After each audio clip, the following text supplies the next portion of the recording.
আপনারা জানেন যে একটি নামধারী আলেম যার নাম হলো আমির হামজা। এই আমির হামজা আমাদের আহলে সুন্নাহ ওয়াল জামাতের যিনি উজ্জ্বল নক্ষত্র তাহারি হুজুর, ওনাকে বারবার অপমান অপদস্থ করতে চায়। কথা বলেন ঠিক কিনা? আমরা এই বাংলার জমিনে আহলে সুন্নাত ওয়াল জামাতের পক্ষ থেকে একটাই দাবি, এই মিথ্যাবাদী আমির হামজাকে দেশেই যেন জায়গা না দেওয়া হয়। প্রিয় দেশবাসী, আসসালামু আলাইকুম ওয়া রাহমাতুল্লাহ। আজকে আমাদের অন্তরে হৃদয়ে রক্তক্ষরণ হচ্ছে। আমরা বারবার বাধার সম্মুখীন হয়েছি।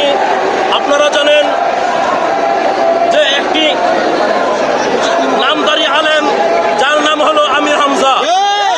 এই আমির হামজা আমাদের আহলে সুন্নাহ ওয়াল জামাতের যিনি উজ্জ্বল নক্ষত্র তাহারি হুজুর, ওনাকে বারবার অপমান অপদস্থ করতে চায়। কথা বলেন ঠিক কিনা? আমরা এই বাংলার জমিনে আহলে সুন্নাত ওয়াল জামাতের পক্ষ থেকে একটাই দাবি, এই মিথ্যাবাদী আমির হামজাকে দেশেই যেন জায়গা না দেওয়া হয়। এই মিথ্যাবাদী আমির হামজা উনি বলেছিলেন যে আল্লামা তাহিরি হুজুর ওনার কোনো সার্টিফিকেটই নাই।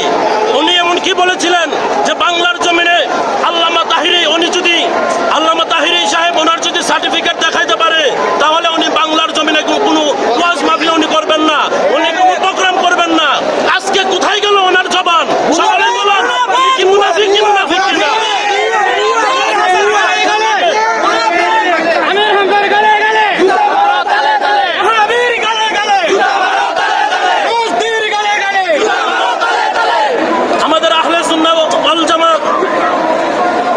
নূরে মদিনা গাউসিয়া দরবার শরীফে বসে আল্লামা তাহির সাহেব উনি ওনার সার্টিফিকেট গুলো ধরে তুলেছিলেন।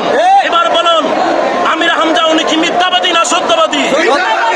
আমির হামজার মধ্যে কিছু কুলাঙ্গার, তাদের কারণে বারবার আমাদের এই মাঠ বদল হয়েছে।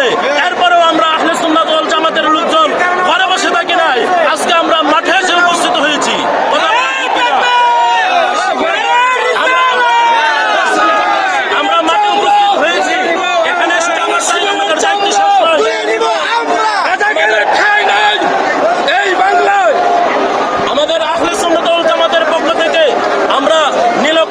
রায়পুরা নরসিংদীর পক্ষ থেকে অনেক বাস আমাদের এসেছে, আমরাও এসেছি। আমাদের একটাই দাবি, একটাই দায়িত্ব, আর যেন ফিলিস্তিনিদের উপরে হামলা না হয়। আমরা চাই কি চাই না? ভাই বন্ধুরা, আমরা দেখতে পেয়েছি ফিলিস্তিনের আকাশে আগে যেরকম ভাবে পাখি উড়তো, এই ফিলিস্তিনের আকাশে শুধু লাশ আর লাশ দেখা গেছে। আমরা এখান থেকে প্রতিবাদ জানাই, আর যেন ফিলিস্তিনিদের উপরে হামলা না হয়।